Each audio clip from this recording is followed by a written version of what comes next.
Welcome to the Sisters Like Us podcast. I'm Lakin. And I'm Allie, and we're here to share our perspectives as sisters from two different generations. So grab a glass of wine or a bottle, and let's dive in. Cheers!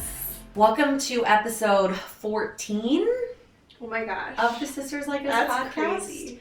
We are chugging along, and I feel like every episode we are learning more and more about what works for us and what doesn't, and hopefully getting better at this little hobby that we have started. So we thought we would talk in this episode, or we thought we would do an episode on reading. It came up in a couple of different episodes. It came up during the hobbies episode, it came up during the Q&A, and we kind of thought, let's make it its own episode. Yeah. Of course, now that we're here, I'm not really sure how we're going to fill a whole episode talking about reading. Maybe let's start with when we feel like we got into reading for pleasure. Obviously, we both had to read in school. That we all have had to do that. And I think sometimes that makes it harder to enjoy reading for fun when you're doing so much reading for school. Because I can think of being really into reading for fun when I was like very little, like elementary school. I agree. Yeah. I was really into Harry Potter. That's the first big series I remember reading and getting really into kind of fantasy and chapter books.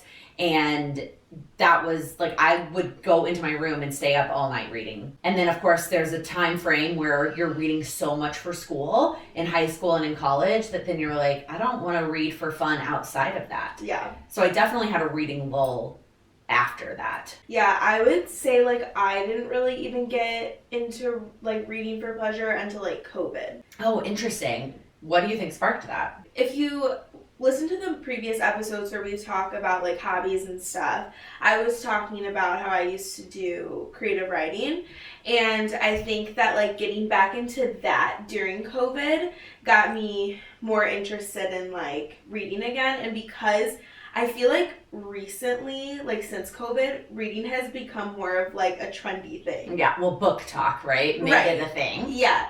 So it's kind of like, you know, everyone was reading like the Colleen Hoover books, which is like, for people I feel like who are like avid readers, they like hate Colleen Hoover. We just talked about this. I went to lunch with my mom friends earlier this week and we had this exact conversation. We were talking about reading, we were talking about getting books from the library, and Colleen Hoover came up and somebody said that exact statement. They said, for people who actually like to read fiction, they don't like Colleen Hoover. And it's interesting because I think she is a really easy read, obviously. Absolutely. And I think she appeals to like, you know, young adults in general. And I think it's interesting that we both have read her stuff. Mm-hmm. Well, I got into it because of you. Right. So, like, I read, you know, like, It Ends With Us is, like, her most popular book. It's coming out with a movie with Blake Lively in February. Like, I thought that got, like, put on it's pause. no, it's happening. Ooh. So, February 9th, you know where I will be. Even though you have strong opinions about Blake Lively playing that character. I do. Which I guess I could mention super quick because we probably won't go back to this movie. But if anyone's read that book, like, the main character, Lily, I think her name is right?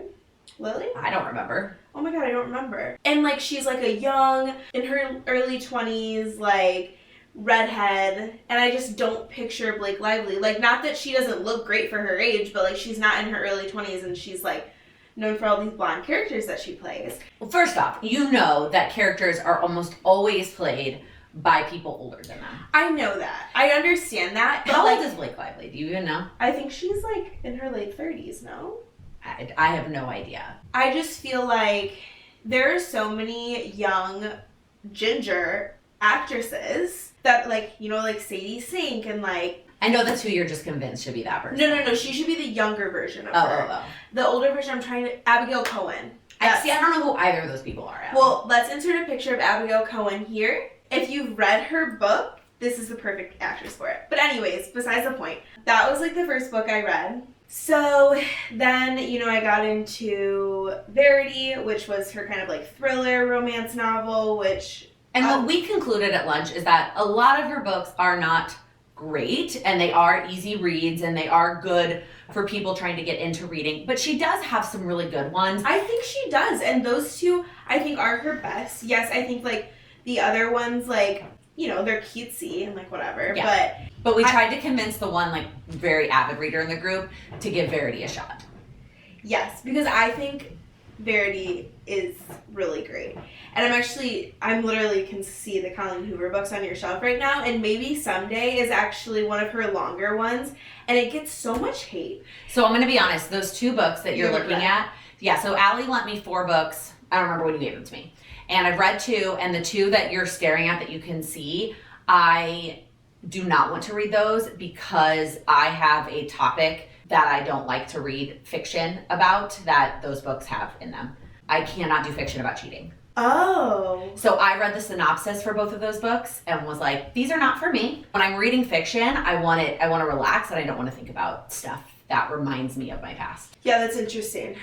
And I would say those are not even like worth it, honestly, anyway. Cool. Maybe Someday it's like a series that like it's interesting because the main character, the guy, is deaf. Okay. So it's kind of like and he like does music and stuff, and then All Your Perfects is good. But besides the point, I have read most of her books. Actually, probably only about 60% of her books. She has a lot. There's a lot of books. I would say I like I said in the last episode, like I am a little bit of a lull right now, but I just came back from Mexico and read Happy Place. Yeah, I still haven't finished it. I'm like halfway through it. So Yeah, which I won't obviously talk about the whole book, but Emily Henry I feel like is similar to Colleen Hoover. I think she's getting there, yes. I did not like Happy Place at all compared to her. Like I liked Happy Place, but it did not beat any of Colleen Hoover's books for me. Okay. I obviously haven't finished Happy Place, but I read, what was the Book Lovers? Okay, yeah. And I really liked it. I would not rank it above like the best Colleen Hoover, like Verity. I'm trying to think what other ones I really liked, but I would definitely rank it above the Colleen Hoover books I think are stupid, like the Ghost one. Oh, I didn't even read that one because It's I knew so it was dumb. I actually like Ugly Love a lot. That's one that I feel like is underrated. I know I read that, but which one is that? It's the one where he's a pilot. Mm. Or is he a pilot? Is that a lie? I don't know if he's a Yes, pilot. I think you're right. I read that one over the summer. Also- Yes, I have that one of yours too. Actually, one of my favorites might be November 9th. I really like Oh, see, I think that book is stupid. It's a little bit stupid. I It's an easy read. That one is. Oh, I can see Ugly Love and November 9th right next to Those each are the other 2 you gave me. I think those are low on I think November 9th is low on my Colleen Hoover list. Yeah. But speaking of going back to Emily Henry, I have Beach Read. Yep. Never finished it. Also talked about in the last episode that I think I'm literally at the point where like if I were to go back and read that book, I would have to start it over. Which that happens. That happens. But I don't to me want too. to. Then don't. Yeah. I have a firm belief that life is too short to read books you don't like. So if you aren't enjoying a book, stop reading it. I know that's really hard for people to be like to quit in the middle of a book, but seriously, life is too short. Yeah. I have been getting a lot of books from the library lately, and I very much will wait for a book for like weeks and weeks and weeks and finally get it, and then I get 20% of the way into it and I'm like, I'm not into it, and I give up. Well, I'm super excited because I'm asking for a Kindle for Christmas. Because I want to get like I always want to read when I go to bed, but I like to have my light off. Yeah. So and I don't like the whole reading light thing. And it's just like No, I was going to bring up that topic on this episode is about reading, how you read books. And I know you have always been very much a physical, I need to own the book. I'm going to go buy the actual copy. I think I would still buy the copy and have a Kindle. Like I think Allie. just to have the copy of the book, that's amazing. I actually want to go back to something really quick. Okay. Going back to Verity, she added another chapter to the book Oh, that's and came out with a new one. I bought it and have not read the extra chapter. It is one chapter, and I haven't gone back and read the extra chapter. Do you feel like you need to reread the whole book in order to read the extra chapter, though? I don't know, but I got the hardcover. I spent $20 on a book I already had just to see the extra chapter. And I also got It Starts With Us, which is the prequel Right. to It Ends With Us. Got maybe 20 pages in. So boring. No one's liked it. It's not Interesting. So for nonfiction, which we'll get to at some point, I like to own the physical book. For fiction, I am torn. If I am going to read the book again, like the Harry Potter books I like to reread, like books that I love that I'm going to reread, I want to own a physical copy. But Oh, okay. if I am not going to reread it, I don't need to own a physical copy of it. Yeah. I like to see, like, when you're reading the physical copy, like, how far you are in it. The Kindle tells you what percentage you're I at. know. But like, you know. No, it's the same concept. I don't The know. Kindle says you're 60% of the way. It's more accurate than looking at the pages. Yeah, I guess that's fair. I'm excited for you to get the Kindle. I think it So also... I'm getting it. Okay, I have no idea if she is getting the Kindle. I just assume that if you asked for it, I guess you're the kind of person that asks for way more than what is feasible in everyone's budget. So who knows what you'll actually end up getting. Yeah. So going back to how we like to read books, don't get me wrong. I love something about a physical book and turning the pages and the smell of a brand new book. Yeah. I love that. But the Kindle does make things so much more convenient for a couple of reasons. Like you said, number one is reading before bed. You can already have the light off. It's easy. If you're sharing the bed with somebody else, for me, like if Sam is already in bed, I like having my Kindle because then I don't have a light on that's bothering him. Right. And like, or if I wake up in the middle of the night and can't fall back asleep, like my Kindle is right there. I also like it to be able to quickly get books from the library. Yeah. Now, if you want to pay for books, you can, and that is also a big perk. Fun story, I remember the very first time I got a Kindle was actually in high school. And it was when the Hunger Games had just become like a thing. Was it the Hunger Games that I was reading? Or was it another series? Because the Hunger Games, we had the physical copies. It was a different series. Dang it.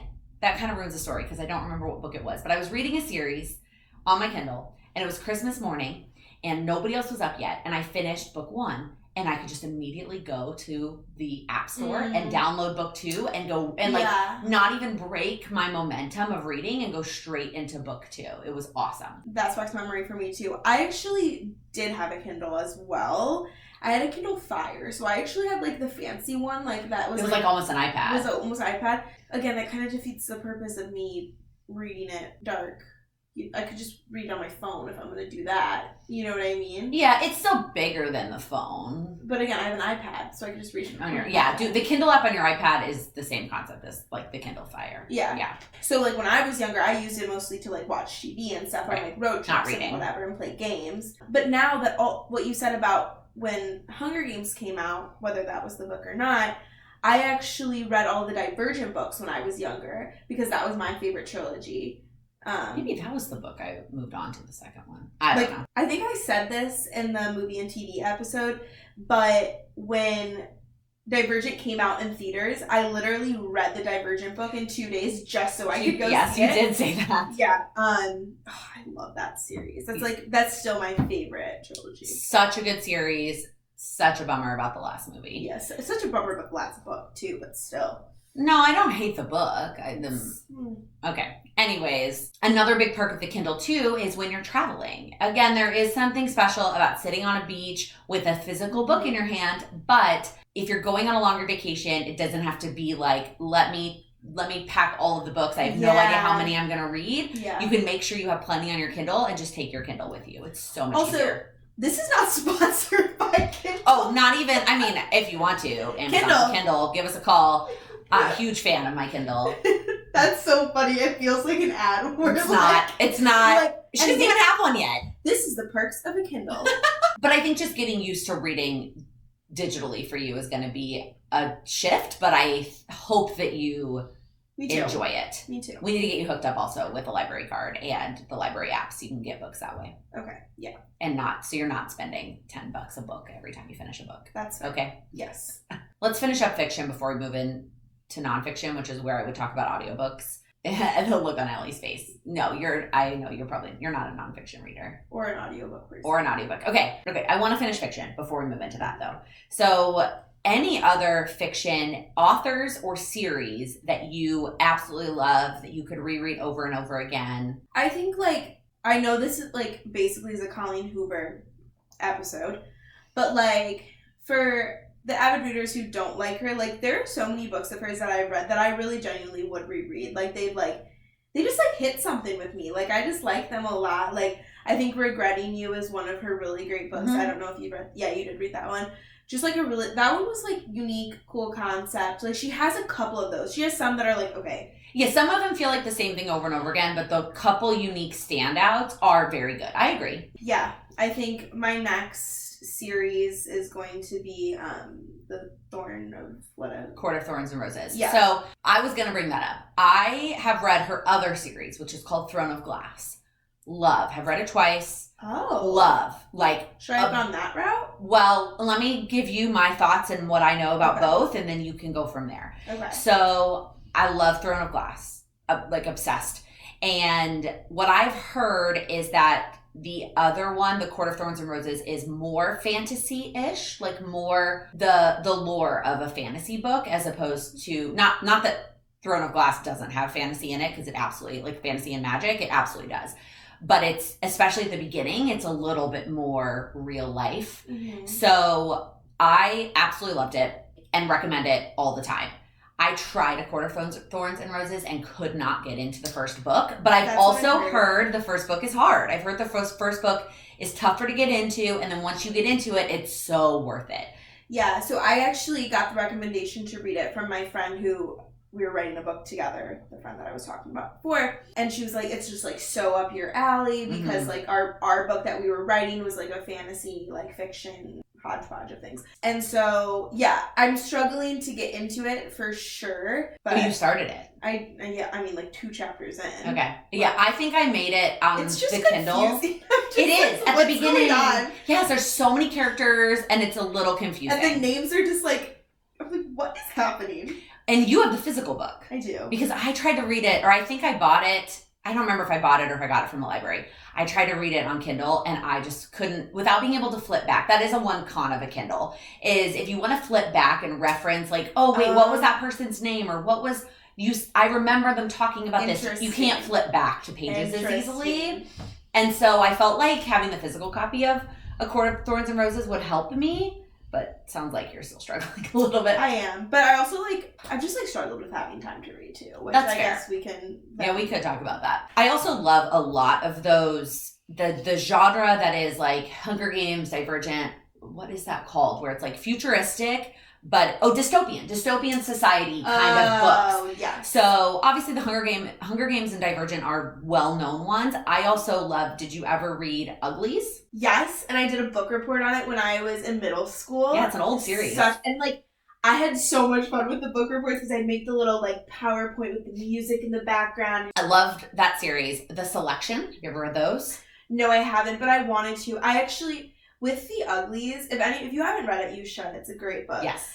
I think that book is what sparked my itch for creative writing. Oh, cool. Because it was that dystopian concept that I loved, and that's what what my friend and I wrote is dystopian and all of the genres that are just crazy.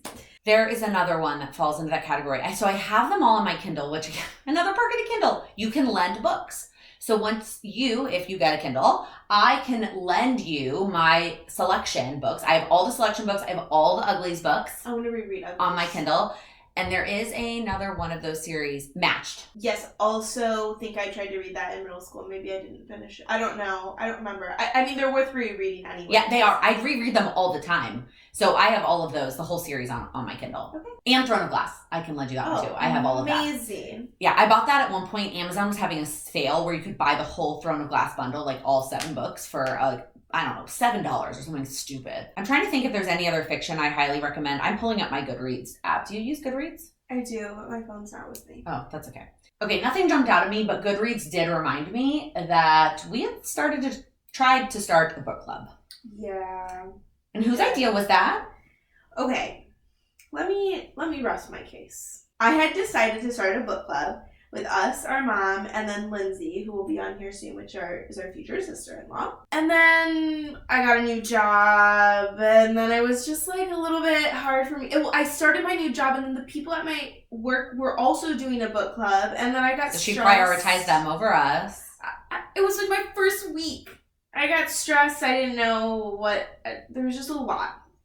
But we did read Daisy Jones and the Six. Which I personally think is overrated. So overrated. Yeah. 6 out of 10. I was bored. It felt like I was just trying to get through this book. I was unpopular opinion, super unpopular opinion. The show was better. Oh, I think the show was better too. But no one who likes that book thinks so. Oh, thinks that. no, I think... I was just, like, this way it was, And then I tried to read another book, or I did read another book by the same author, and was also still not impressed. The Seven Husbands of Evelyn Hugo.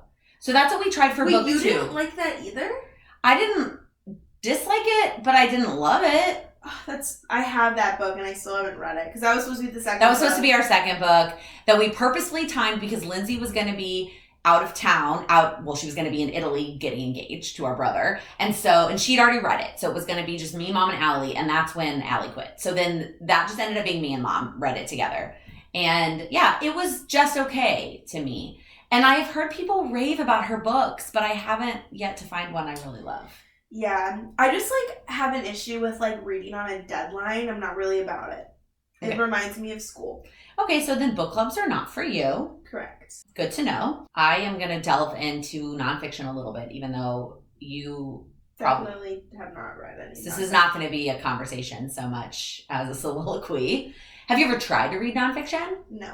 Okay, so I probably started reading nonfiction, like personal development books. Oh. That's what I mean by nonfiction, like personal development, like self-help. Oh, yeah, like was not great. I read a couple. Okay, that's what I mean by nonfiction. I don't mean like a textbook. Oh. Nonfiction means anything that is not like not a fake story. Okay. So you have read some nonfiction. Mm-hmm. But, like, not a thing that you currently prioritize. No. Again, like, if I read more at night, like, I would read them, or, like, in the morning. I have great minds wait, what is it called? It's, like, a little rainbow thing in the middle of it. I have no idea what you're talking about. So I can't do nonfiction at night. At night, it is strictly fiction, relaxing, reading for fun. Uh-huh. I like nonfiction in the morning if I'm going to read a physical book. And I do like to have the physical books for nonfiction. And I do like an audiobook. I've started to like audiobooks for nonfiction. It's almost just like a podcast that you're listening to.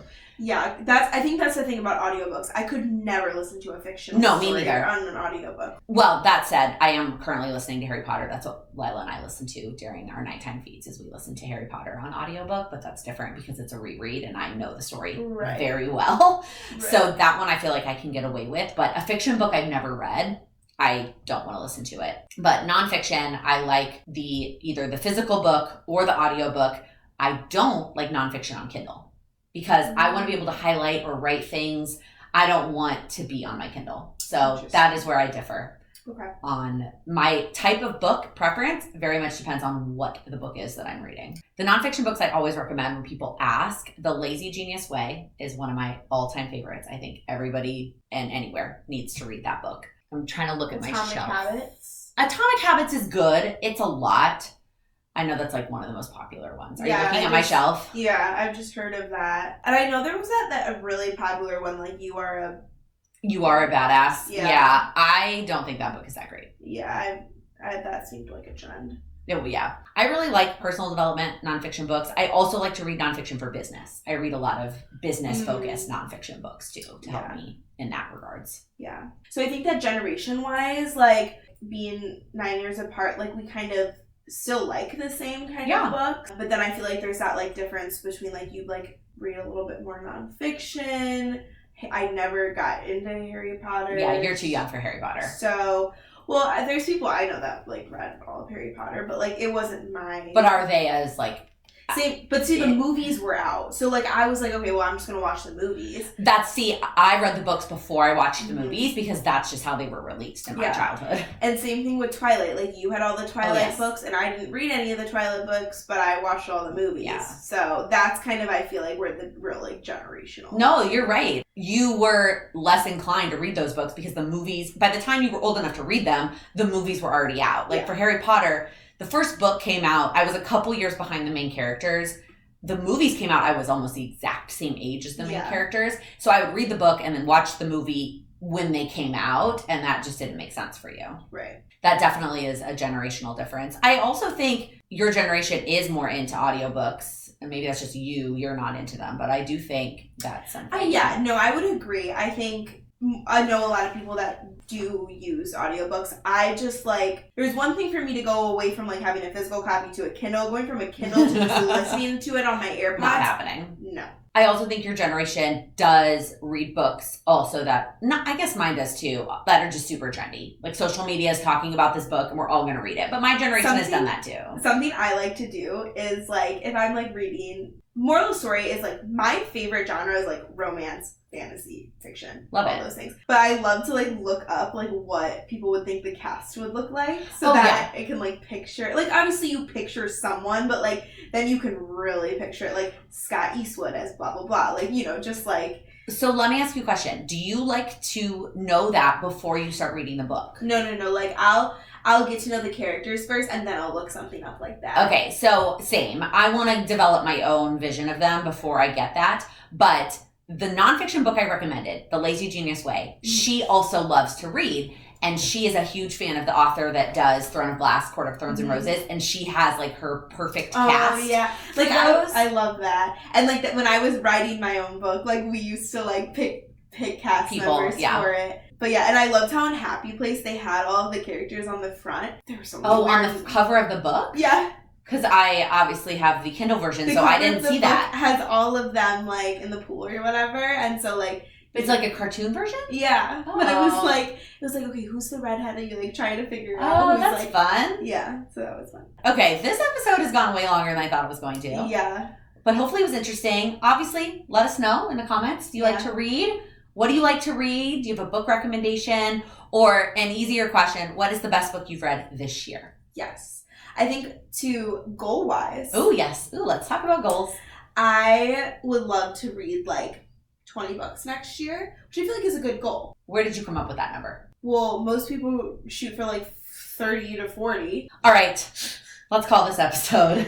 Let's call it. If you are on YouTube, thumbs up, subscribe, please. If you are on Apple or Spotify, please rate and review. We appreciate those 5-star reviews, and we will see you all, hear you all, talk to you all next time.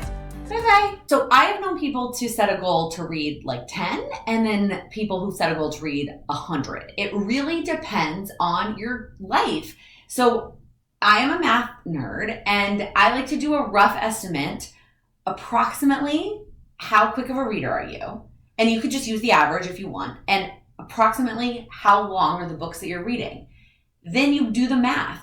If you want to read 20 books, so the easy math I usually do for people is people talk about 50 books a year or 52 because it's like one a week, right? So based on the average book length and the average reading speed, if you wanted to read one book a week, it's about, dang it, now I can't remember if it's 30 minutes or an hour. I think it's 30 minutes of reading per day. So if you can fit in 30 minutes of reading per day based on the averages, you could get a book a week.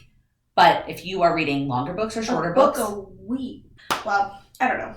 To be determined. We'll figure out what book goal makes sense for you, what reading goal makes sense for you. I also will set a reading goal for next year, but have not figured out what it is.